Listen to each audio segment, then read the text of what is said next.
Klase, Part 2. Ano kaya sinabi ni Mama na ipapakainas daw ako?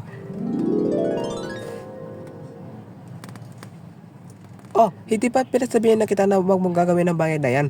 Ang tigas talaga ng ulo mo ha. Sige, ipapakainas kita. Papuntahin mo dito sa yung magulang mo ha.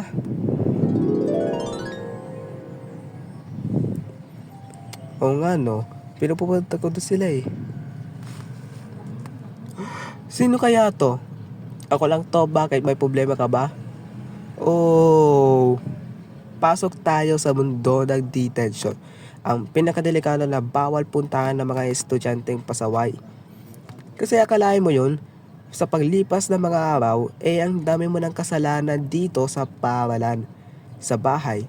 O kaya naman sa, hoy, wag mo nadagdagan pa ang mga sinabi mo. Kasi alam ko na may kakasalanan sa magulang mo, di ba? Joke lang, hehehe. Meanwhile, at the school. Okay guys, naiintindihan nyo ba yung mga sinabi ko? Kevin! At mayang beses na kita pinagsabihan, nakikipagdadalang naman po kami. Pues ipapakita ko sa iyo ang tunay na daldalan. Iya!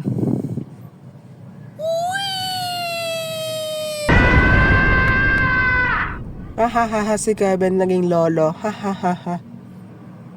Asa ka? De joke lang, hindi ko ginawa yon. Ito talaga ang totoong nangyayari. Halika ba, sabayan mo ako. Sabayan saan? Sabayan para sa hep hep hep. Alam ko na yung mga sinabi mo.